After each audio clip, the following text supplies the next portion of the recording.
I show you how you can create applications for Android and iOS to send and receive data from your web server and work with those data in your application. So at first, let's see how these samples build up. So these samples are having two text fields, one for the data which you want to send to your web backend, and the other text area where you will write the received information. I created this sample for both systems, so Android and iOS as well. If I'm not sending anything, then I got back this information. If I send a name, then I get back a text with a different thing. Let's see in iOS a similar way. So if I'm sending the data, nothing is basically coming back. And if I'm sending a name, then I get the information from the web server. So let's look at first into the web server side of it. So this is a very simple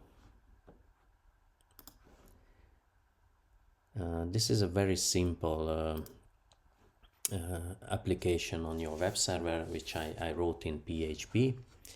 So I set up the site itself with one single PHP file, and what we will do is that we will take the information from the application, we will send it with a post message. Here we can talk about it, how you can send or receive information from the web server. So you can use get messages or get inputs or post inputs. The get input is basically what you are writing into your web browser, into the browser text field, and then you will get the website with the required information. This is a typical way of getting certain information. However, if you are sending a big chunk of messages, then you will not be able to send it via the get version, because it is limited to the size. The post messages are basically having a much larger size, so you can use it much better for applications. If you want to send, for example, images or bigger text files, then this is the way how you should deal with the data.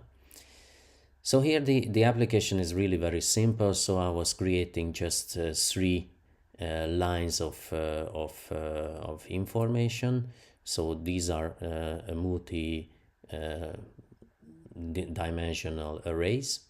As you can see, John is 26, Jill is 24, Adam is 68.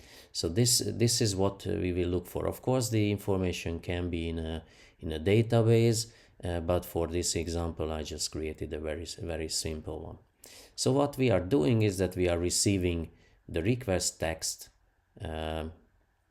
data. So this will be the identification of the data we send, and then we will iterate through the array where we define what we are looking for. And if this request text what we are sending from the application is found in the database, then we are creating a JSON encoded array where we are putting the data. So this data will be the information itself, and we put inside this data basically the second element of the array. So if I'm sending the request for John, then I will get back John is 26. Okay, if the information we send to this web backend is not found in this list, then we will get back that the person is not found. So this is the background of it. Of course, when you are creating your application, you can do whatever you want on your web backend with the data. So you can work on them, you can manipulate the information, and you can get back something which you need in your application. Okay, let's see what we need to do in Android at first. So what I have done here is that I created a very simple form. So we have the input text field and we have the output text field. So just to look inside this one, so this will be the send text and this will be the get text. And then we have a button which we need to press to send and receive the information to the web backend. Okay. So what else do we need? If we want to reach that web server in a released application, then we need to do some additional things, because otherwise the application will not communicate with the web server. So these are two things. At first, we need to set up this network security config file. And in this, we need to define that which domain we want to reach. So this is the domain itself. We will go to this domain where I set up this web backend PHP script. And we also need to tell that we will send a clear text traffic message. So with this clear text traffic permitted, value need to be put to true.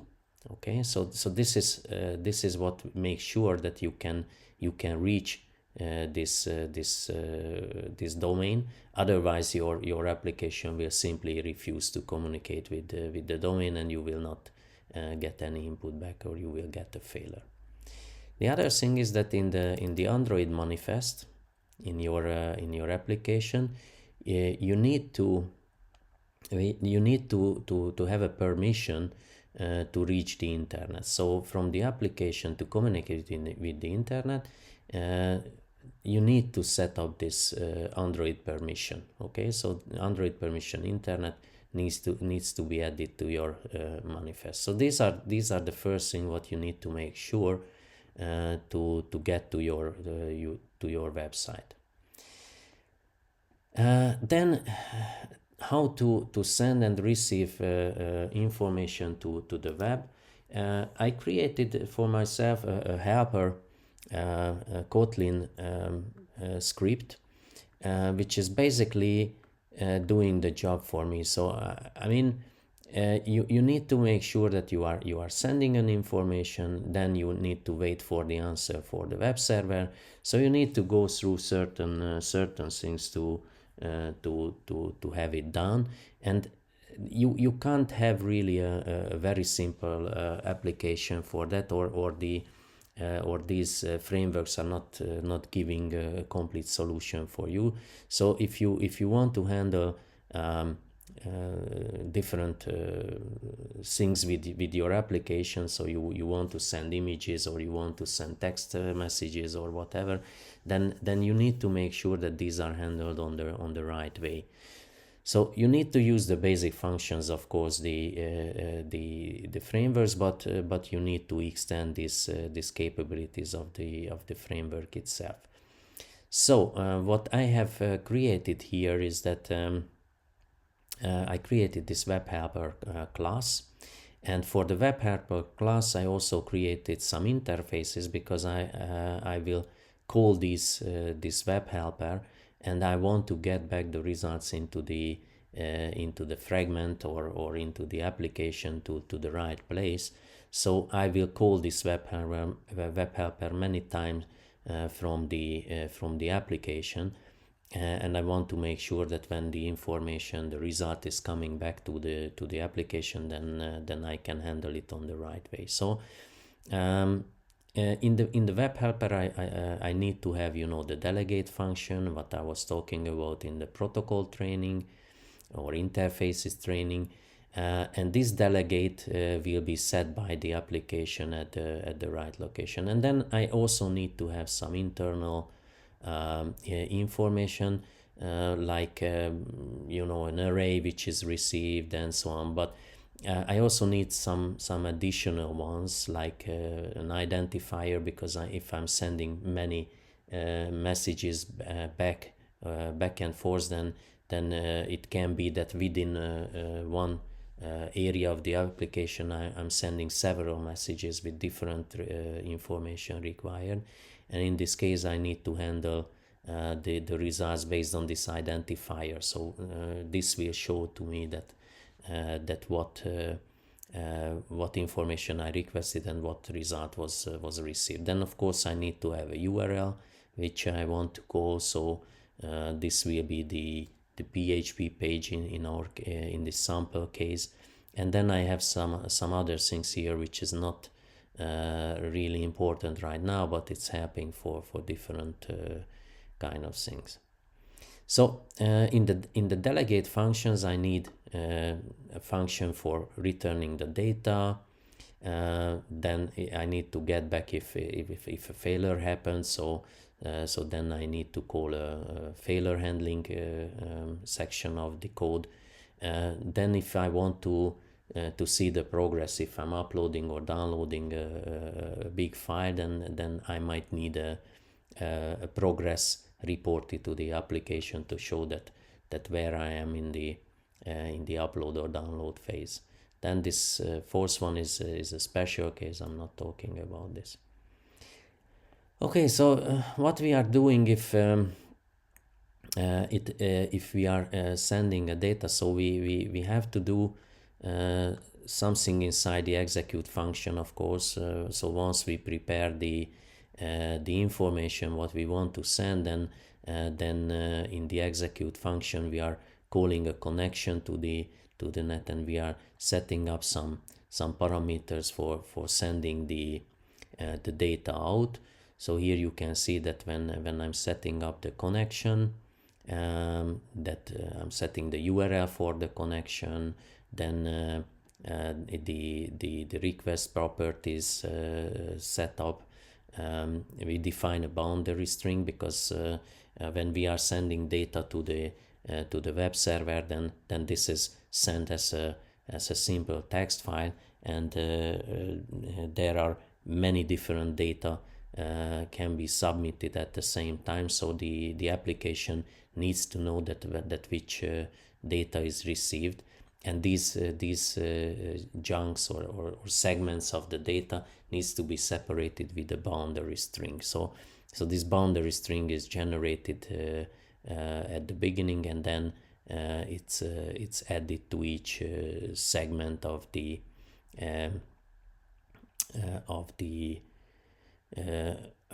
request. So then there are some other things like output input is needed. The request method, here we define the post, what I mentioned, that we will submit the data with the post message to be able to send bigger amount of data at the same time. Okay, so basically this is where we are generating the body of the stream, and then we are fleshing it out. So we are I'm not talking about all these details, but basically we are sending out the information in smaller chunks, and we make sure that this is done, and then we are waiting for the answer from the web backend. So when we send the information to it, then we will get back the information from the web server, or we are getting a failure from the web server, then we handle the failure itself. Otherwise we are generating the array, which is the answer from the web server. So we have several failure handling messages here. So it depends on, you know, what kind of failure. If the connection is interrupted or something else happens, then we also need to handle these. Okay, so then okay, here with the ready state. So when we got the answer from the web server, then we can handle it on two ways. So there is a very simple way of handling, but if in Android, if you want to use in a list view, then you can handle it on a different way. So that's why I had here in this application not just the web helper return data, but also the web helper return list view. So here the data what we received is already generated in a way that we can use it in a list view. But for us now, this web helper return data is the important delegate function. Progress reporting. So if I want to use progress reporting, then I can get back in this delegate function the actual percentage of the status. Then I have a cancel task. So if you want to cancel a longer running task, you can call this cancel task function. And here we have some additional things like add parameters. So basically when we are setting up the data boundaries or data segments of the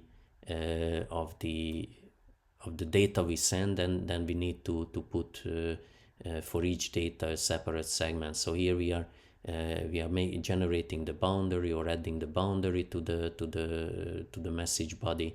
Then we are putting in here that which parameter we want to use, or what will be the parameter name what we are sending, and then we add the parameter value, and then we add it to the body of the message text. And similar thing for an image data.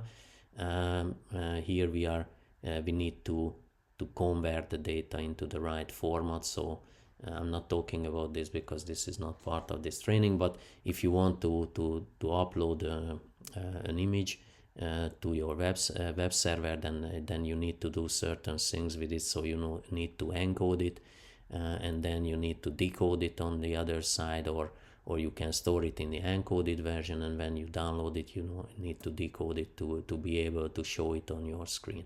So this is the web helper function, and let's see how we are using it in the application. So as I showed, that we have a set text and or send text and a get text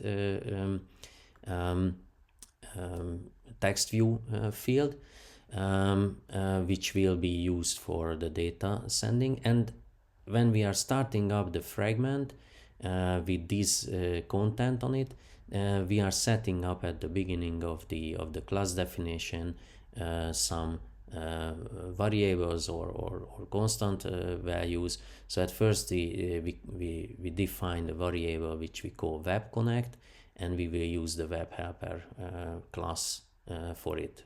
We are setting it to 0 or null because we will basically add the content to it, or add the parameters to it later on in the application.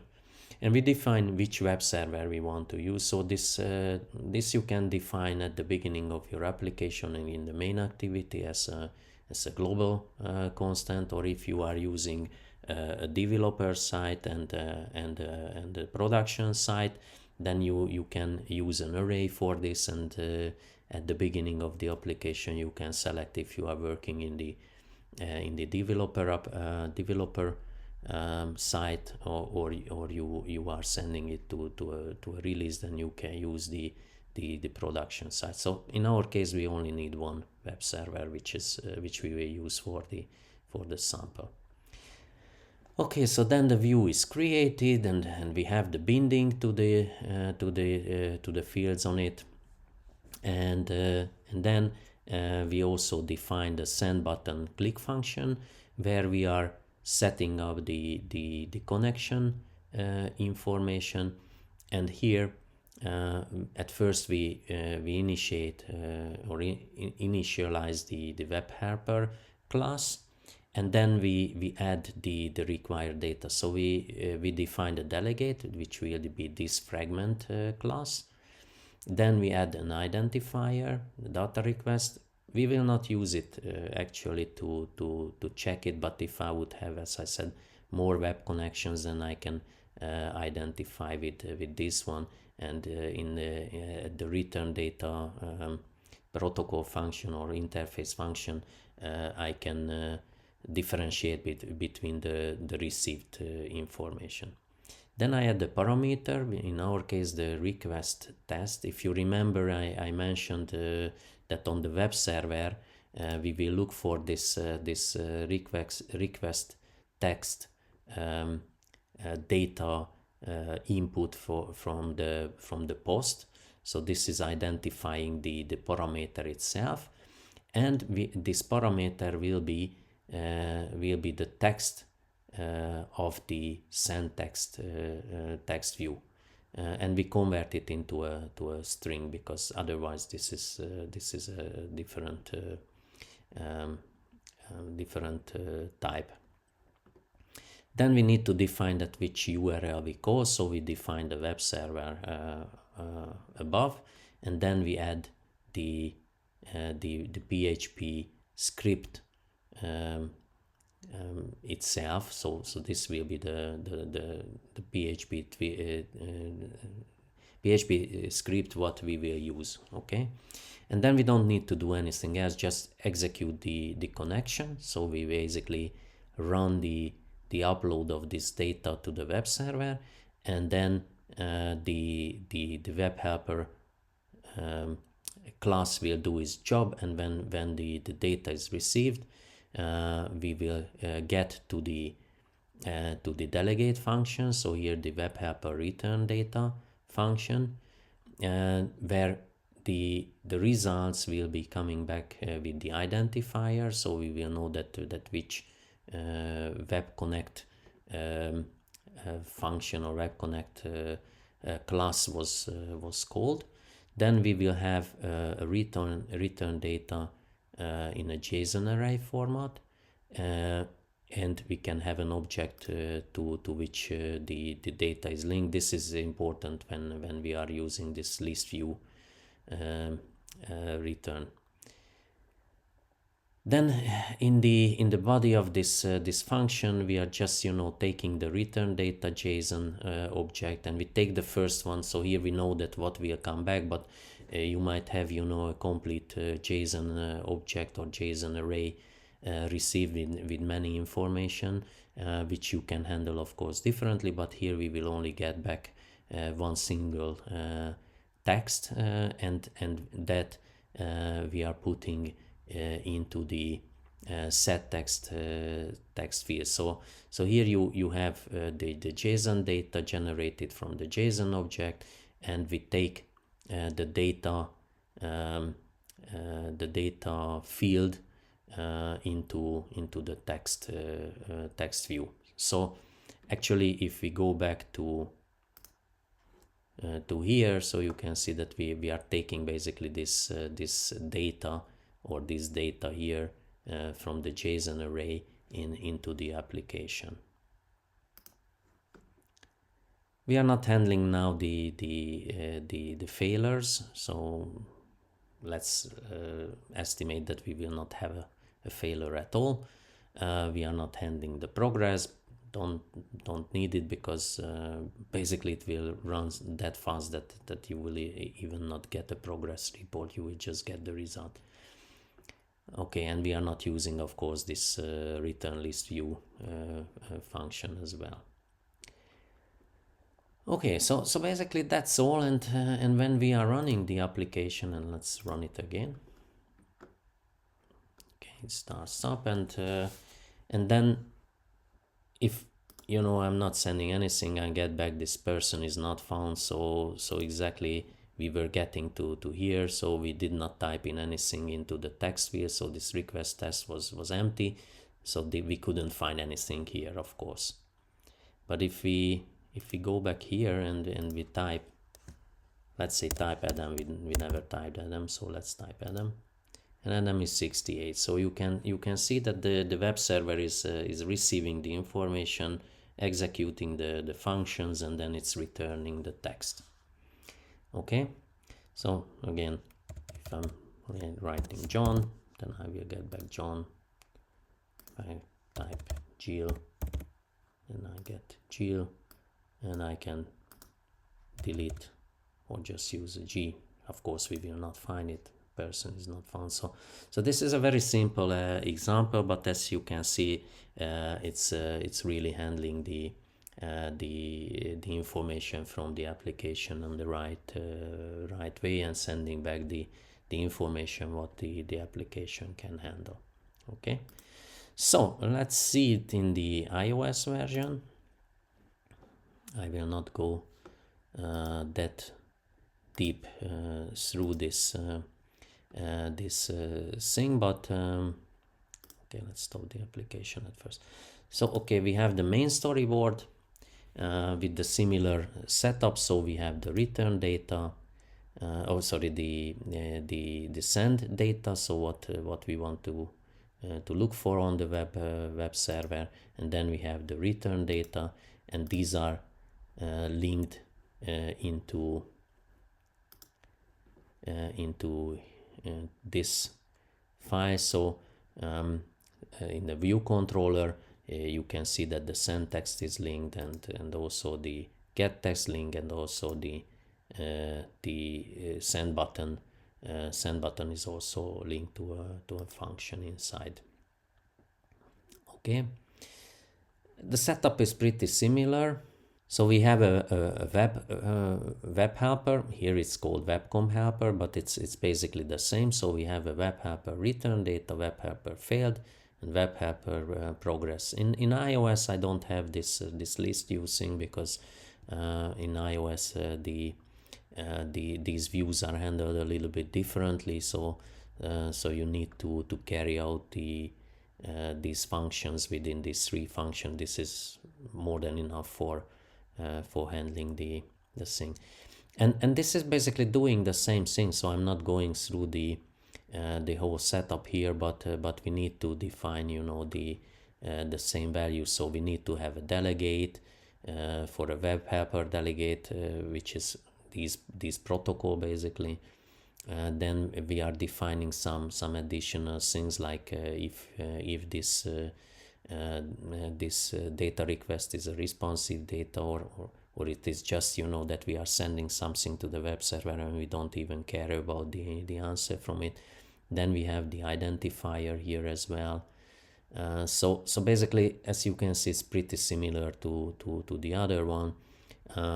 The upload or making the communication with the server is a bit easier, or a bit simpler. So we need to handle the failure on one way, and we have to handle the respond on another way. Okay, so here we have the same add parameter and add image data. We have a URL session progress report function as well, and we have a cancel task on the same way as on the other in the Android version, and so on. So this is how this look like.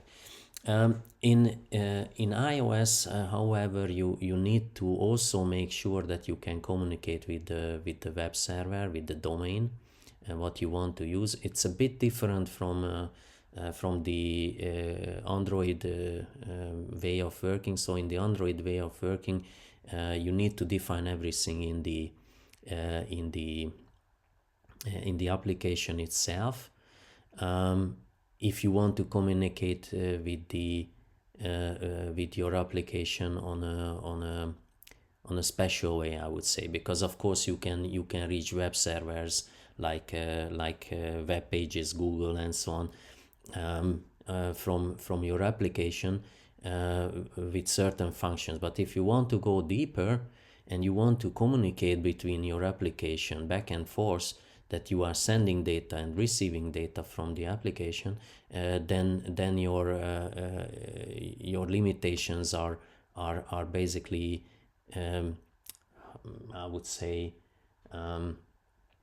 blocking this kind of communication, because it's basically helping the web server users to avoid that somebody is hacking their website from an application. So that's why you need to make sure that you, if you want to communicate with the web server, you need to have an allowance to do that. And how you can do that is that at first you need to have this associated domains defined, which you can define inside the project targets. And here under the signing and capabilities tab, you need to have add the capability to it, and you need to select from here the associated domains. Maybe it's already not there because I already added it.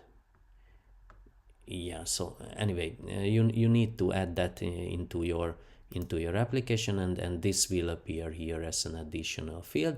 And then you need to define the web credentials for it. And in our case, we want to reach the qualityengineer.hu website. Whatever subdomain we want to reach, we are not defining here exactly the subdomain.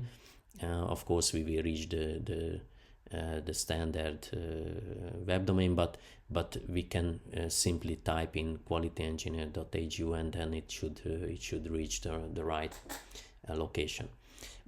This is what you need to do in the application, but this is not enough. So you need to do something also on your website, and this is that you need to add for Apple or for the iOS applications this simple file which code like this, that Apple Upside Association, and this will be a JSON file where you need to include under the web credentials the applications what you want to use with your web server. So in our case, we need to add the application which is defined. If I'm going back, I mean, I did not mention, but here I have the bundle identifier. So this bundle identifier need to be added into the web credentials field. Plus you also need to add the full let's say the full application identifier, which is including your developer account identification code. Here I just replace this with this text, but you have your own if you have the you have the developer account set up with Apple. So this file you need to put under the well-known .well-known folder. So you need to create this folder, and you need to add the file. So this file here you need to add under this well-known directory. And when your application is running in a production environment, then this file is checked by the application, and the only way you can communicate with the web server if the application is identified with this credentials file. So this is very important, because you will not be able to run the application in a production environment, and this is a bit frustrating if you don't know this, because if you run your application on your computer, then and it's not yet in the production environment, then you will not see that the application is not communicating. It's still communicating with the server. You can test it, you can run it, but at the end, when you are releasing your application, then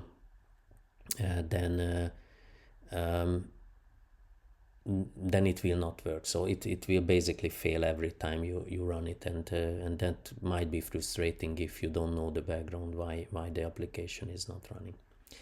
Okay, so I talked about the webcom helper, and let's go back to the view controller, which is basically doing the same thing what we had before. So we define here the web server, and we were not defining here the web connect. We defined it in the button function. So when we are clicking on the button function, then or clicking on the button, then it's calling the function, and then we define or set up the web helper and put everything inside. So the delegate is self, as in the Android version. Identifier, I use the same.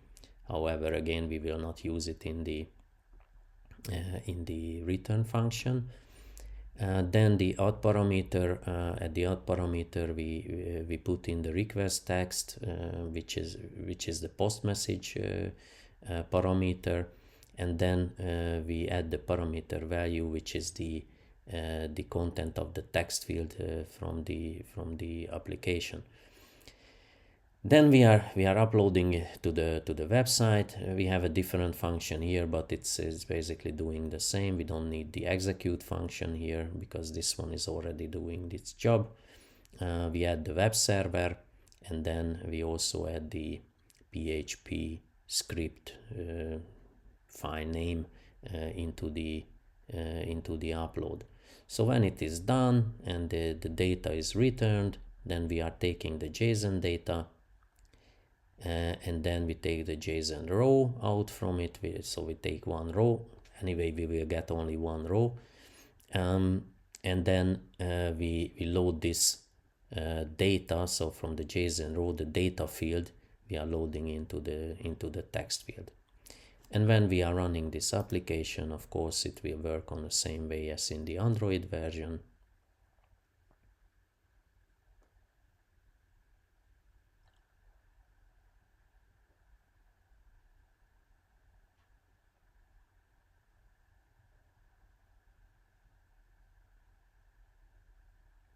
Okay, so it's starting,